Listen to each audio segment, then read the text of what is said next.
Em 17 de maio, a OMS declarou emergência de saúde pública de importância internacional por surto de ebola na República Democrática do Congo e em Uganda, na África.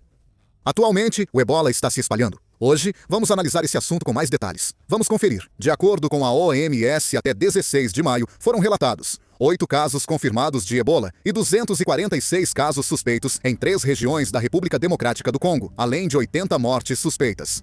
Além disso, 2 casos confirmados também foram identificados em Kampala, capital de Uganda. Esses 2 indivíduos foram identificados como pessoas que viajaram para a República Democrática do Congo. O problema é que, segundo a OMS, ainda não foi encontrada uma ligação clara entre o vírus ebola detectado na República Democrática do Congo e o vírus ebola identificado em Uganda, o que aumenta ainda mais a preocupação. A República Democrática do Congo já teve 17 surtos de ebola desde a identificação do vírus em 1976. Porém, o vírus ebola identificado agora não é da linhagem Zaire, mais conhecida, mas sim da Bundibugyo. A linhagem Bundibugyo é rara e até agora não há tratamentos ou vacinas aprovados internacionalmente para ela. Dizem que essa variante do vírus ebola é ainda mais mortal. Por isso, a OMS trata a situação com tanta seriedade. Até agora, o sistema de resposta estava focado principalmente no tipo Zaire do ebola. Mas desta vez, há a possibilidade de que esse sistema não seja aplicado de forma eficaz. A OMS está especialmente atenta ao fato de que, nos testes iniciais, a taxa de positividade está alta. Isso significa que uma parte significativa das pessoas testadas está realmente sendo confirmada como infectada. Isso indica que o vírus pode já estar mais disseminado na comunidade do que o previsto, apesar do baixo número oficial de casos confirmados. A OMS afirmou que o número real de infecções pode ser bem maior que o oficial, pois casos suspeitos aumentam rápido e muitos ainda não foram testados.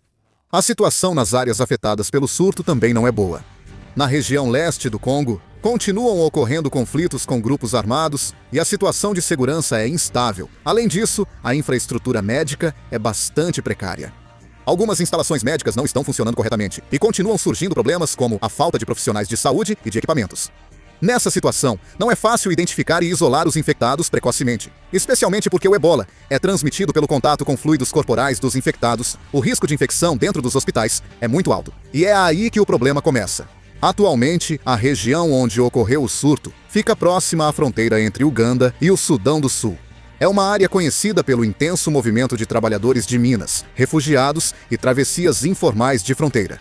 A OMS citou a possibilidade de disseminação internacional devido a esse contexto. Com casos confirmados em Kampala, capital de Uganda, aumenta a preocupação de que a propagação já tenha iniciado. Devido às preocupações, a OMS afirmou que a situação não atende aos critérios de pandemia. Ao mesmo tempo, recomendou aos governos de cada país que ativem imediatamente seus sistemas nacionais de resposta a desastres e emergências, além de reforçarem a fiscalização nas fronteiras e o controle nas principais estradas. Ressaltou que casos confirmados precisam de isolamento imediato, contatos devem ser rastreados e monitorados diariamente e viagens internacionais restritas por 21 dias após exposição.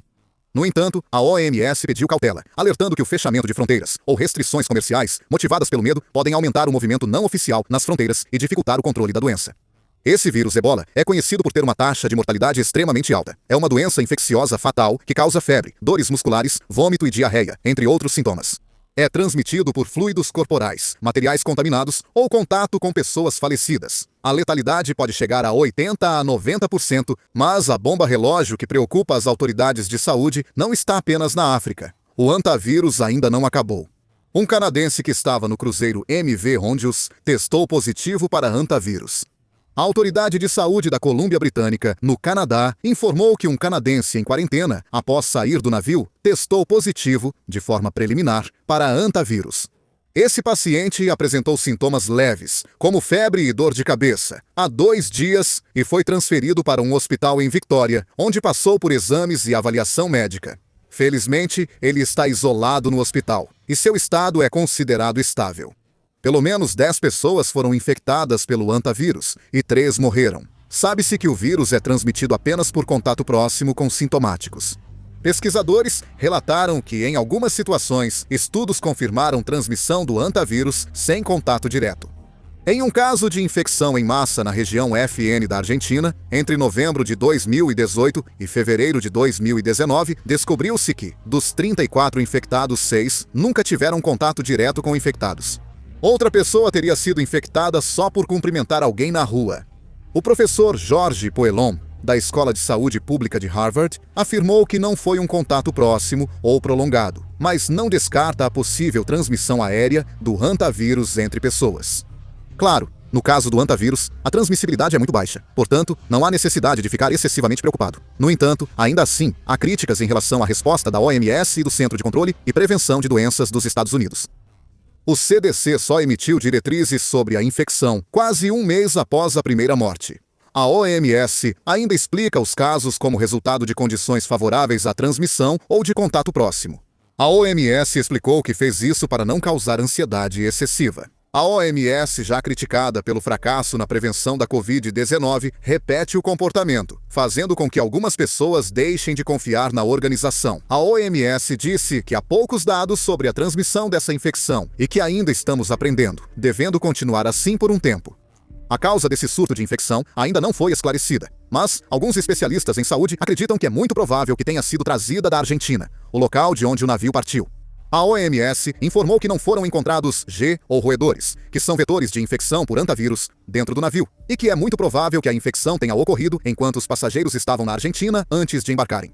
O hantavírus é transmitido principalmente por excrementos e urina de roedores, como o G. Porém, o vírus Andes, presente na Argentina e Chile, já registrou raros casos de transmissão entre pessoas. Especialmente a Argentina é conhecida mundialmente como um dos lugares com maior incidência de infecção por hantavírus.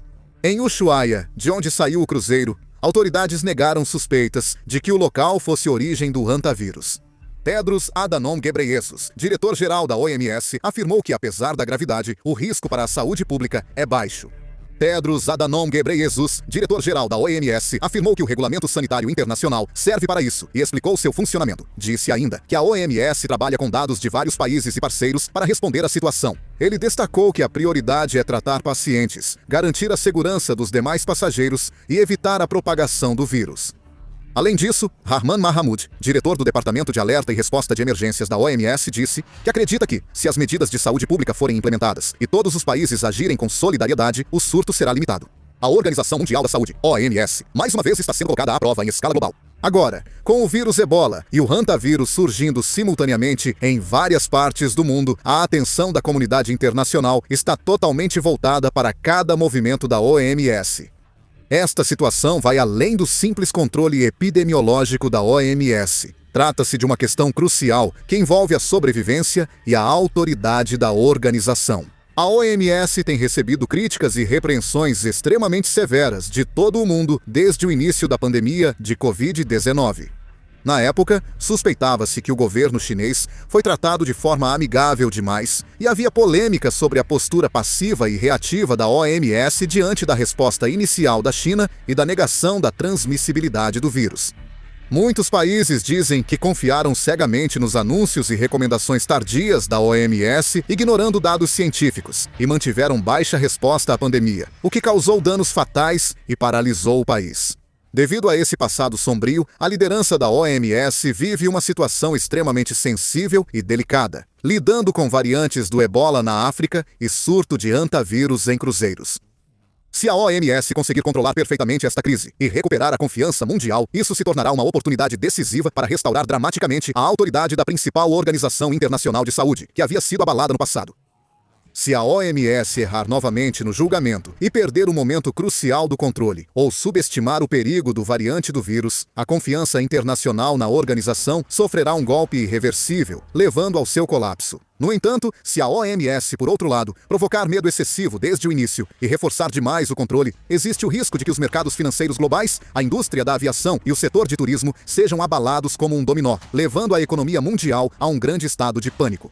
Em especial, o fato de que a economia mundial ainda não se recuperou totalmente dos danos causados pela Covid-19, sofrendo com o aumento dos preços, recessão e estagnação, está gerando uma pressão e um fardo enormes, além do imaginável, para a liderança da OMS. Nesse contexto de interesses complexos, a OMS atualmente reconhece o risco publicamente, mas internamente mantém uma postura extremamente cautelosa e defensiva, evitando tanto o pânico excessivo da população quanto impactos negativos para a indústria.